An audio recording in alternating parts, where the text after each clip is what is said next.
with us, we want to come and share the great work that God is doing all over the world, especially where we live in India. Uh, just wanted to say Happy Mother's Day. I know today is a special day for mothers, grandmothers. Uh, as I was just kind of thinking about it, I was reminded of Lois and Eunice for Timothy. And Timothy, as you know from the scriptures, he was uh, discipled by Paul, but through him, so many churches were planted in Ephesus, in Asia Minor. He traveled with Paul in his journeys. And I was just thinking that, and I was praying, God, may you raise up more mothers and grandmothers like Lois and Eunice that would disciple their grandchildren or their child to be like Timothy, to see more and more of God's kingdom work spread out. So happy Mother's Day, happy Grandma. That's my little short message for Mother's Day. Um, as I told you earlier, we are in India. We have a heart for the lost people that do not know the gospel, unreached places that the gospel have never gotten to. Common question people ask is like, why do we choose India? Why do we go to India? Uh, well, India is, if you live in the Bay Area, actually before that, I grew up in San Francisco. I was born and raised in San Francisco. My wife's from Texas. We met at Gateway, currently Gateway, but back then was Golden Gate Seminary in Mill Valley, which is not too far from here. We traveled a few times up to Santa Rosa, to the Russian River a few times, so we are somewhat familiar with this area. And we have a heart for people who have not heard the gospel. There are many in the Bay Area as well, but there are billions or millions, like 1.2 billion at least in India, and many of them have no clue who Jesus is. I've heard a story where someone went and say, "Hey, have you heard about? Do you know Jesus? Going to a village." And the person, "Jesus? I don't know. Hey, is there a person named Jesus in this village?" So that was the kind of the mindset that people have, that they only know, might have heard of his name, but most villages, most places have no clue what Jesus has done for them on the cross. So, back to the question, why are we there? Why are we in India? One of the drawing points for us was a map. And I think the map right here. You look at this map, green, kind of the bluish green scale means that these are the people groups that are reached. There are about 12,000 people groups in the world. These are the groups that have heard the gospel, embraced the gospel, and following Jesus. Then you have the spectrum to yellow and then to red, where red means that these people have not heard about Jesus, don't know anything about him, have rejected Jesus, or either not know about it or worshiping idols, worshiping anything else. Now, you look at this map, and I look at this map, maybe 10 years ago, we said, okay, where should we go? Where's the need, right? The question is not what's comfortable for me, what's nice for me. The question is, you saved me, Jesus. When I got saved, when I came to know the Lord, I came to know the Lord in college. The question that came to me is, if this is what Jesus has done for me, then there's really nothing greater or better to do with my life. So when we were thinking about going to, serve the Lord, or in fact, do what the Lord has called us to do in the scriptures, then we look at this map and we say, where should we go? Now, logically, I know there are a lot of different barriers behind it, but where should I go, right? Where should we go? Where is the red, right? That red, mostly dense red spot is India. And that's the place that's the most unreached people group. Unreached people group meaning that there's, India is not like, it's kind of like the Bay Area in a lot of ways, but more complex, because there's the most people group in India than any other country. has, I think, about 2,000 plus people groups in India. Where the world has 12,000, India itself has 2,000 plus people groups. So we serve in India, and on the far, I guess, east side, East India, is a state called West Bengal. And in the state of West Bengal, there's a city called Calcutta. Some of you have heard of Calcutta. Okay, Calcutta was the old way of saying it. Kolkata is the new way. Kind of like Bombay to Mumbai. And that's where William Carey was serving. Heard of Mother Teresa. Mother Teresa's grave is there. William Carey's grave is out in that area as well. And we serve in the West Bengal area, and our role, we are team leaders, our role is for West Bengal. Not just the city of Calcutta, but the whole state of West Bengal, which has about 90 million people. Now, how big is West Bengal? So give me the next slide. California has 39 million people, and West Bengal has 90 million people. But California is big. West Bengal is small, probably about that scale. I think I did the best I could. There's Upper Bengal, kind of like, you could kind of, I think some people say West Bengal looks like a little dinosaur. Can you see it? Yeah. So the head, the neck, I don't know what that thing coming out of his neck is, but that part is considered North Bengal, Upper Bengal, and then Lower Bengal is the big body of the dinosaur. And you could just see, 39 million, California, 39 million. So almost, this is a 2011 census, so it's probably 100 million by now. So triple the population of California, but probably the quarter of the size of California. So if you took everybody in California, triple it, and bunch everybody up to 1/4 of it, maybe just the northern California from here up to, I don't know, Redding or so. That's how tightly, there's nowhere on the road where you do not see somebody. Any time of the night, there's somebody on the road. You can't. Here, I could go out to the woods and say, "Wow, peace. Nobody's here. Just me and the Lord." There's somebody everywhere. And that just tells you that, or tells us that, hey, there are a lot of lost people that do not know the word, do not know the gospel. How do we get it to them? Next slide has a picture of Bengal. So we are tasked with reaching the lower part of Bengal, which is about 70 million people. So the whole Upper Bengal is a little bit more scattered, more mountains. So that's why it's the 20 million's up there. Then the 70 million really lives at the body of the dinosaur. Let's say Bengal is like a dinosaur. Village zones, so these are clusters of villages together, about 2,634 village zones, and each of these village zones have 10, 20 villages, so roughly about 37,469, not roughly, exactly 37,469 villages. Each village could have a few hundred people to a few thousand people. Okay? So that's the scope of how big it is in towns as well.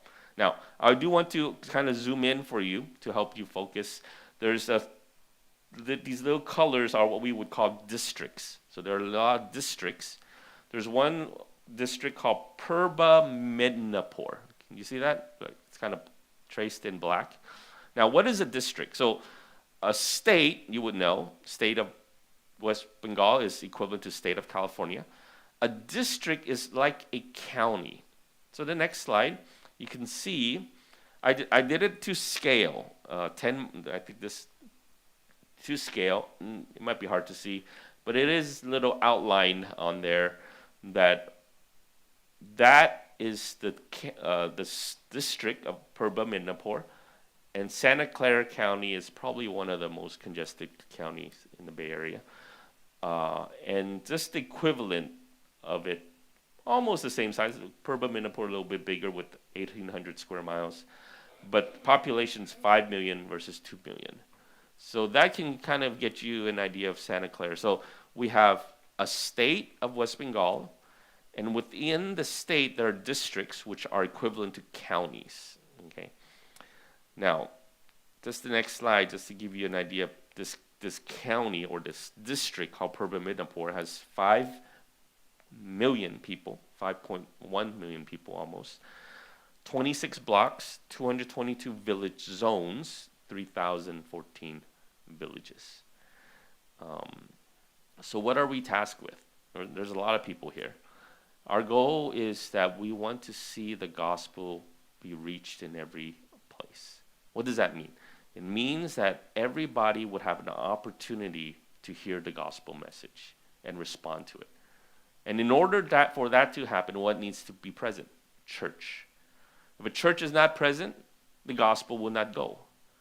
Yes, someone could come and visit, but then there's not an ongoing presence of the gospel conversation and community that is needed for someone to hear and understand what the gospel means.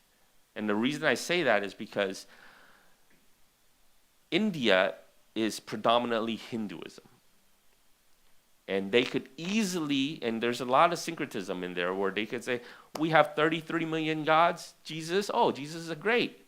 We'll add him to among our 33 million. But is that really believing in Jesus? No, because Jesus doesn't allow that, right? John 14:6.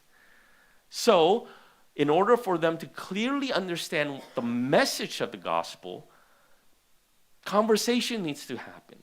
It's not just a 5-minute presentation. It's a conversation, a dialogue.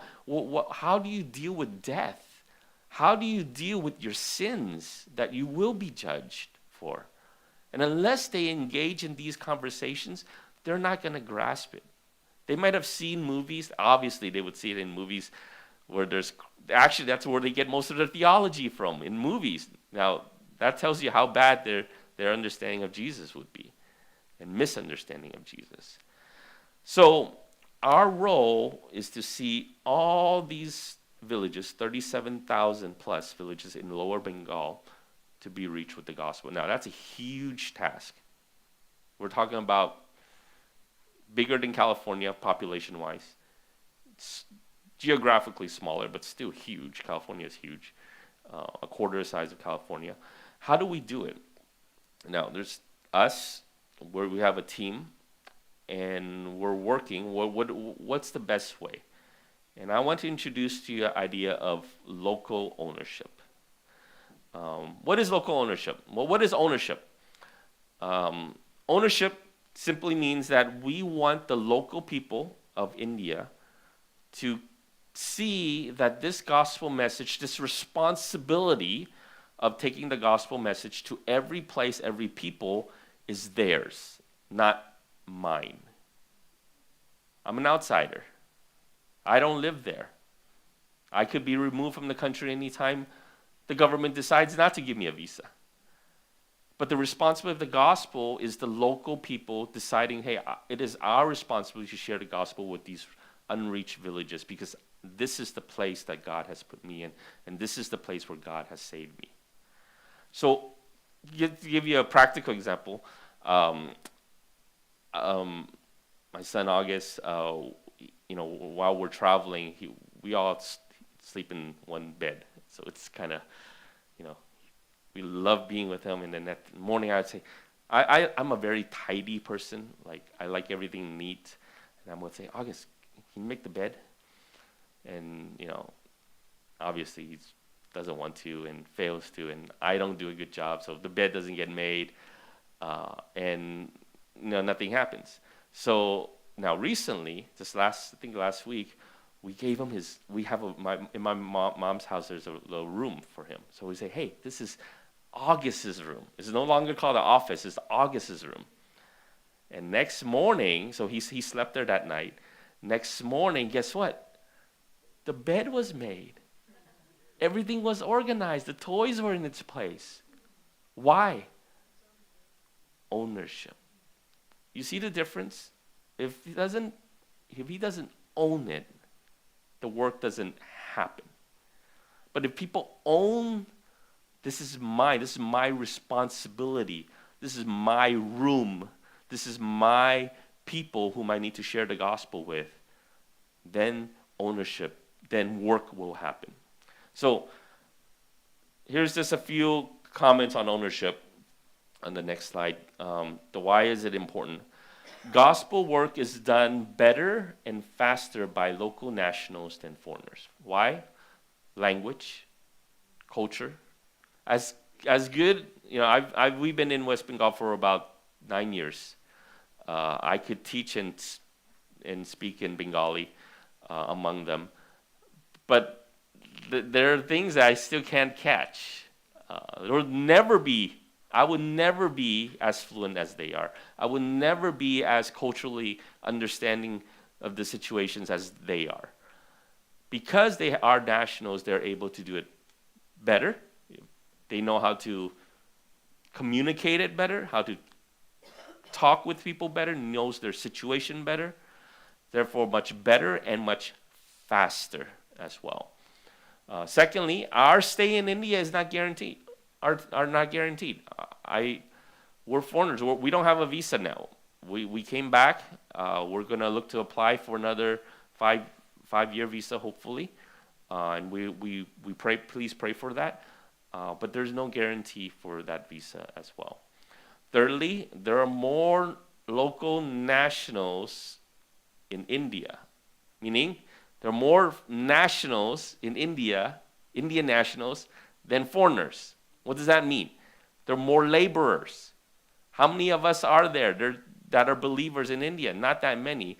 How many believers that are national India that live there? There are a whole lot more. So there are more laborers. So our mindset is, we are not there to plant a church, because that will never fulfill the task, right? We are to get the gospel flowing to every place, every village. There's no way one church can do it. There's no way one person can do it. We need a lot of workers catching the vision, going out and doing it. Now, do we see that in the scriptures? Yes, we do. In the next slide, local ownership is the catalyst for multiplication of churches. In Acts 19:10, this is Paul's third journey. And in Acts 19:10, Luke records that he left he was debating in the synagogues. At one point, he left the synagogues and then he rented a hall at Tyrannus.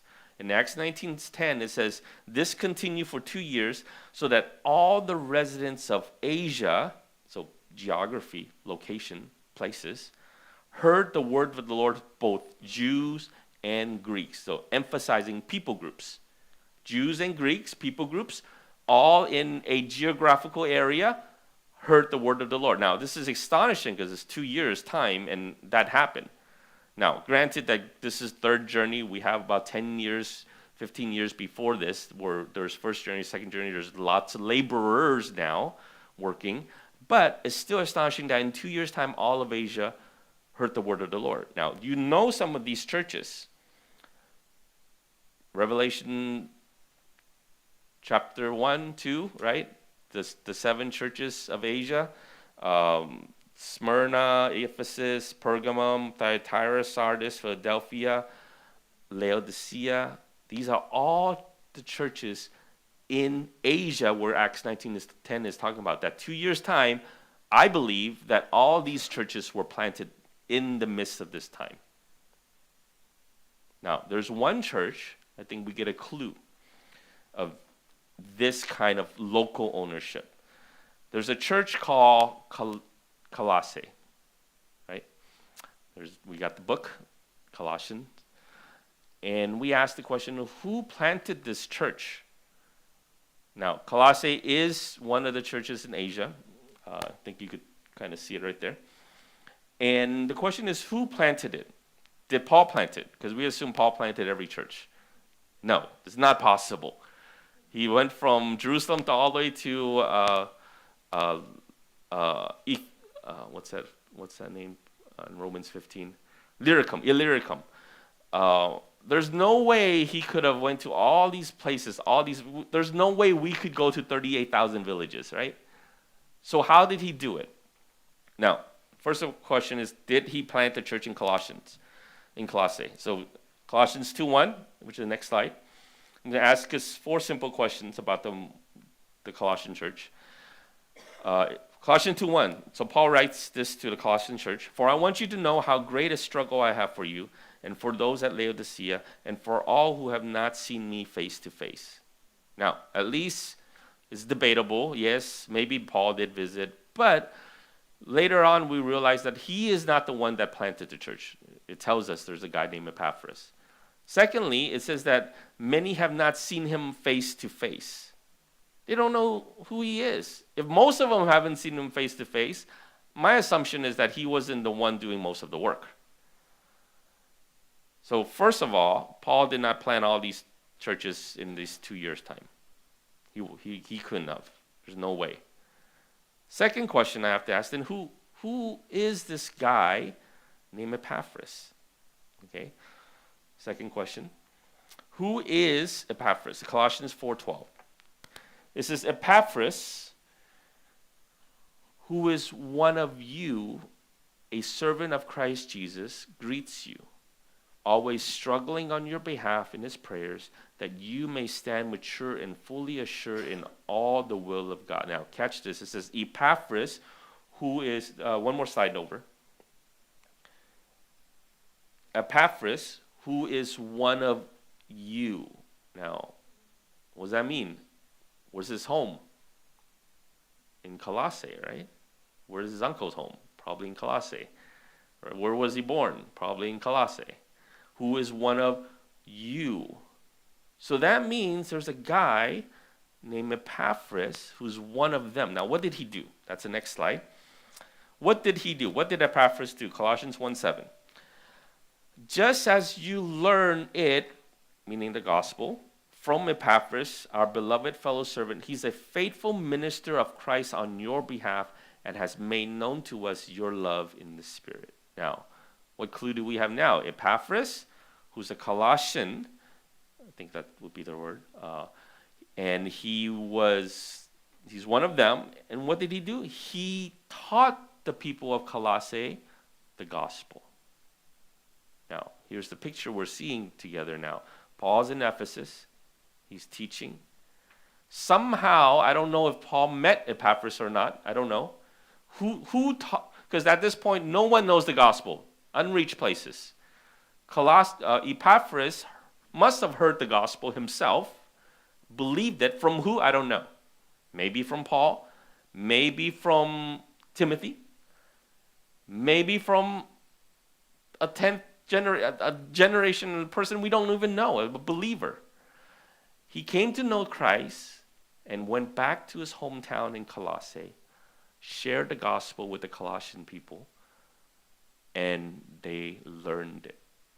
And now we know there's a church in Colossae. So I believe he was the planter of the Colossian church. So local, he's not a foreigner. He goes back to his home village, hometown, shares the gospel, and plants a church. He took ownership, right? He felt it was my responsibility to go back to my place to share the gospel there. Now, what else did he do? Next slide. Colossians 4:13. It says, For I bear him witness that he has worked hard for you, the Colossian church, and for those in Laodicea and in Hierapolis. Now, where is Laodicea, Hierapolis? At least this pic map, you can see Laodicea. Hierapolis is just right next door. Okay? So he took it so much in ownership that he not only planted a church in Colossae. I don't know whether he personally went to Hierapolis or he went to Laodicea. It says that he worked hard for those 2 churches. Now, it could be, which I believe more so, that he planted the church in Colossae, built up leaders, local leaders, and maybe there's another guy like him who's from Hierapolis or Laodicea, and sent them off and planted those churches through the Colossian church. So as a result, we see a local person going back to his home place, sharing the gospel, building leaders, sending more leaders out to put other nearby cities or villages to plant more churches. Now, you could just see the next slide in Colossians chapter 4, there's just a list of names. Onesimus, he's also a Colossian. Also a leader, was a slave, Philemon, right? Philemon was also a faithful leader. It says that in, I'm jumping down to the fourth one. He was, he opened up his house, for the church in Laodicea. There's Archippus. You might have heard him in Acts, Colossians 4:17. Paul writes a letter and says, make sure Archippus finish up his work. What work? What's the ministry? What calling did he have? Maybe he was the one in, had his hand in working Hierapolis, in planting the church. There's Nympha, who opened her house up for a church. So we begin to see leaders multiplying. Now, what does that have to do with West Bengal? I believe this is the model we have. There's no way I can travel all 38,000 places, nor can I have the language and the ability or the strength to plant churches to see the gospel in every place. But what can I do? I can raise up nationals, give them vision, let them have ownership so that they can plant churches, raise up more leaders from their churches to plant more churches. And that's the vision we have. Now, we have organized it into, we have many districts. So I want to introduce you to one person. His name is Pastor Lakshman Mondo. It's not a great picture. I just took it off of WhatsApp and just grabbed the picture. I don't really have a picture of him. But we do have some pictures of him, his daughter playing with August. And he lives in Purba Midnapore. Okay, he's a pastor there. And what we did is that we went there, and the next slide, we showed him his block map. A block is consistent of many, many villages, so that's way too small for you to read. But you could just see there are about maybe 200 villages, possibly 100 to 200 villages there. I said, okay, here's your place. Now think what I'm doing. I'm trying to make him own this. This is not my ministry. This is your responsibility. Look at this map. Where's your church? So I had him mark his church with a cross. Where do you have like prayer fellowship? They call it prayer fellowship. Any kind of secret group, Bible study. Might not be among believers. So where do you have those? And where's your house? So he marked it. So next slide. Kind of get an idea. The cross now his house is in a place called Kurmirda. Kurmirda means alligator, crocodile. Da means brother, so brother crocodile. I don't know. And he has a church in his house, okay. And he has a fellowship a little bit north of that. You see a little circle, Omaidal Bar. Okay, these names are not easy. And there's a one down on the bottom called Marishta. Okay, so he has a church and 2 fellowships. So I then challenged him. I said, hey, look, this is your block. What about these other places? Are there any believers there? Do they know the gospel? How are we going to get it there? And that started a movement in his heart. Say, this is my block. I need to get the gospel going. So that kind of spurred into, okay, how can we help you? How can we train up your existing harvest force, laborers that you have in this church for this big field that you have, that God has given you? So what he did was that we're now working with him. We're training him. We're training his people to share the gospel. Our training follows a pattern, which is too complex to explain now. But it starts with, training them just to have conversation with lost people. And then how do you share the gospel? Just this initial step. We believe every member should do that. So we say, let's train all your church members to at least do that. After training, we would go out with them. Okay, let's break up into 2 by 2. You go this way, you go this way, you go this direction, you go this direction to this village. We break off, and then we come back 2 hours later and share experiences. And we learn. We learn from it. Not only do we get to share the gospel, but they get to learn how to do that as well. So I did it with one older lady. Somehow I got paired with just her and me. I said, let's go. So we went, and being older, I guess she seems a little more authoritative. She knows her area. So she said, hey, young man, come here, stop, and let me talk to you. So she would share, and actually in the beginning, I did most of the sharing for 2-3 people, and then the fourth one, but she was the one that led me to the places. And then the fourth time, I said, hey, this time why don't you share? So she did. She did perfectly fine. She knew follow exactly the pattern we taught her. We came back, and then she shared with the group, because we also do a little sharing of, well, how was their experience? What did you learn? And she said, you know what? All these neighbors that we went to share the gospel, even though they're unbelievers, I thought they knew the gospel. Because every year we have Christmas programs. We have, mainly Christmas programs. And we would invite them, and they would come watch the Christmas play. But they really don't know the gospel. We really need to talk to them. And unless we talk to them, they would not understand the gospel. Then that was the revelation that she understood, that, simply doing programs is not sufficient for gospel sharing.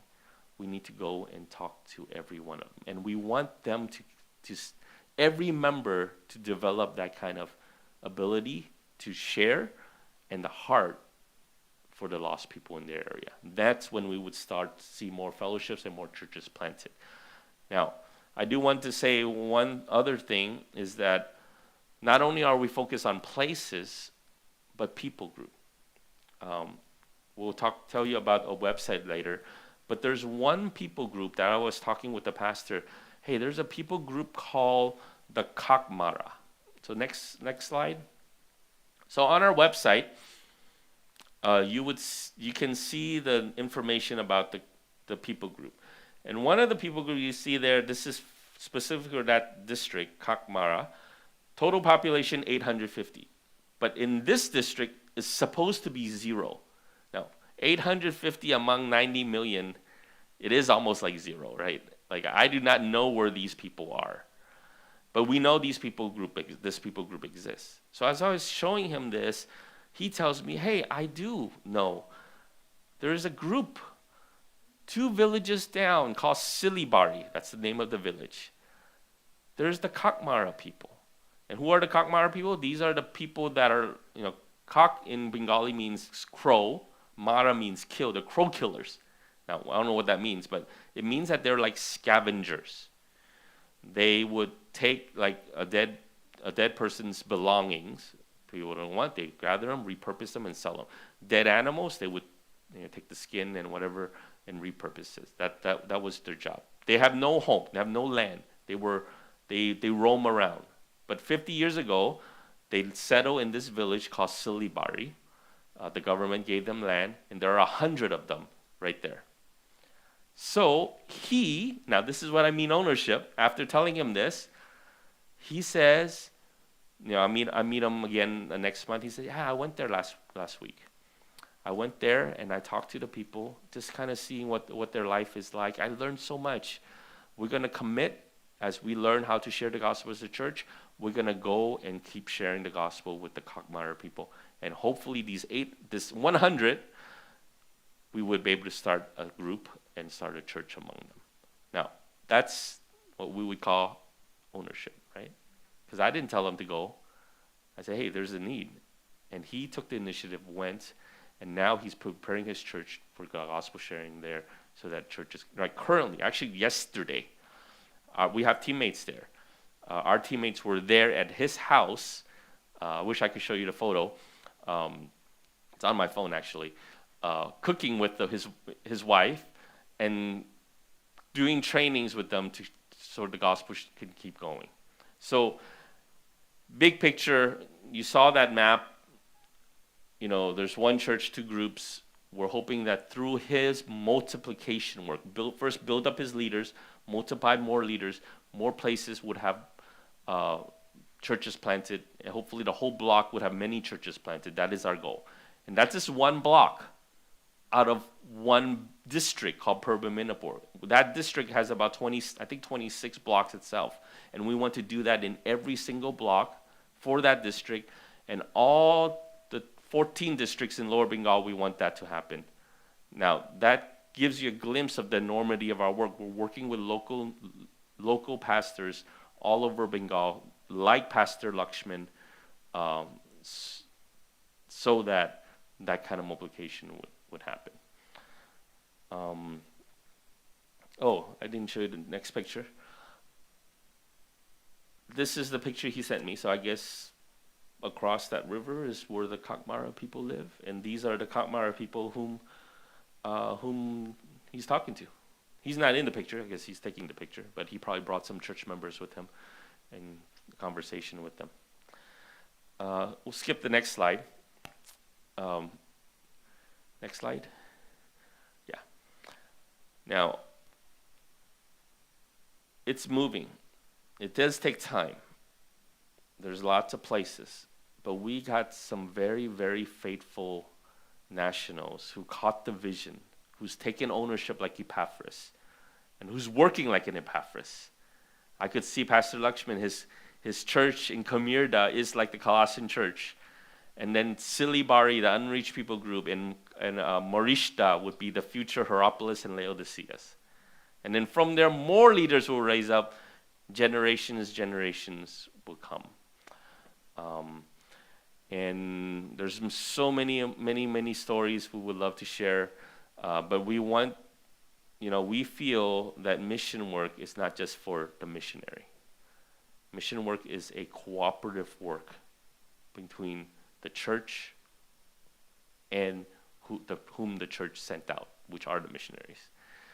But the church has a role as well. You have a role. You can be involved. I would love for all of you one day, maybe next year, we'll have some of you come out to West Bengal. Let's go visit some of these villages. Go visit Pastor Lakshman. Go visit the Kakmara people and be in their homes sharing the gospel with them. Wouldn't that be fun? That would be awesome.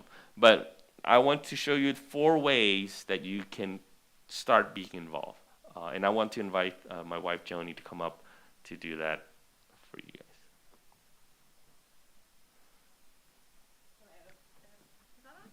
Hello?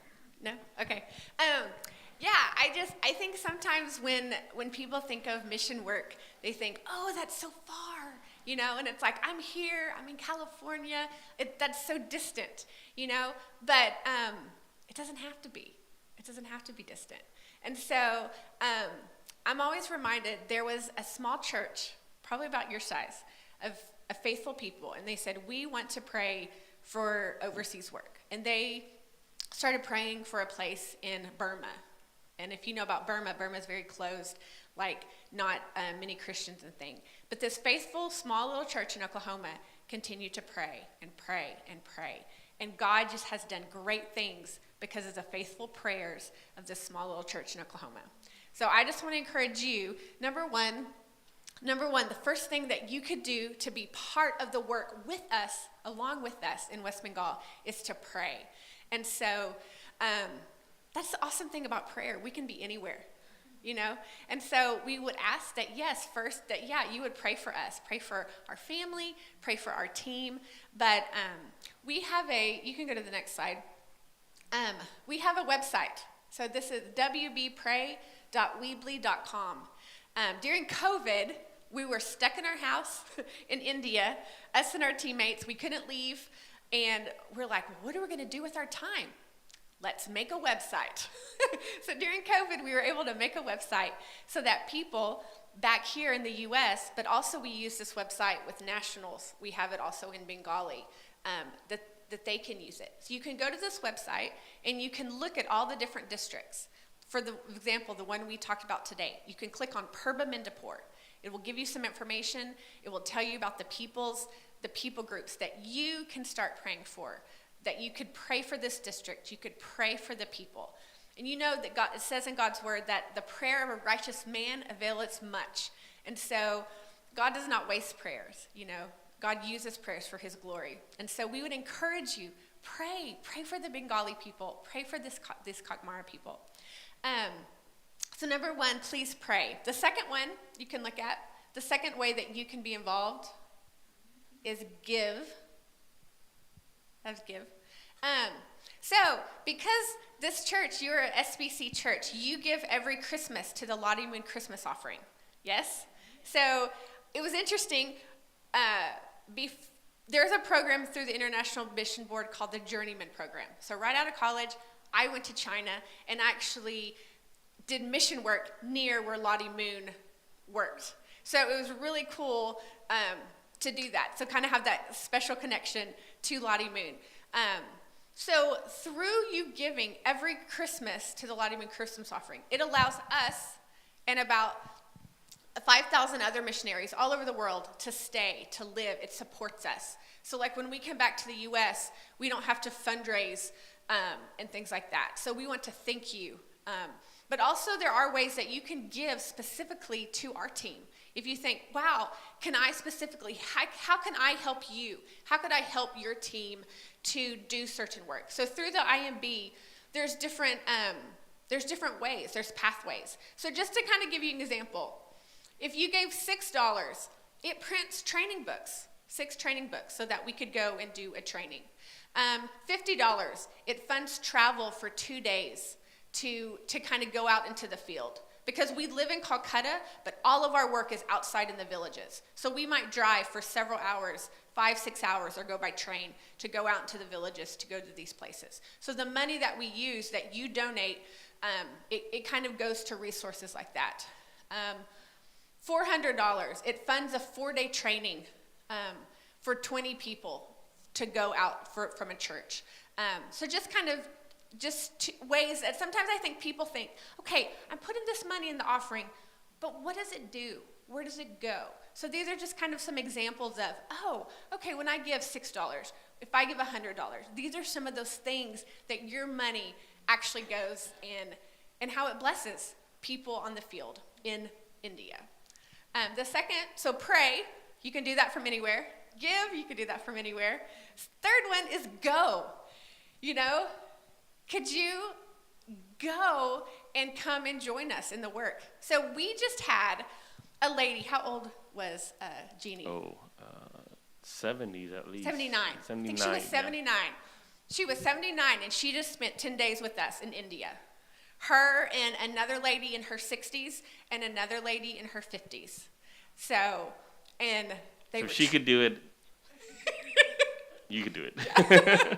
I know, it was amazing to see her. So, you know, who knows? I don't think you're ever too old to go and serve the Lord. So if people do come, you know, you can see the lostness and the need. You can share the gospel, and you can really encourage the local Christians there.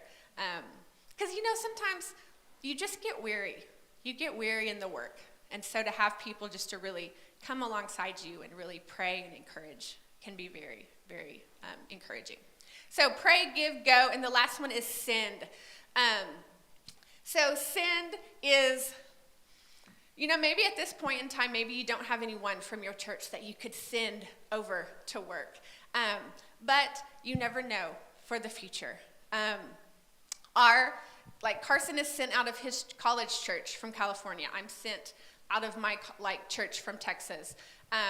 You know, and so I would pray that for your church, that from Trinity Baptist in Healdsburg, California, that God would send out a laborer to the harvest field. And so that is something you can pray for. We have job requests to come and serve on our team.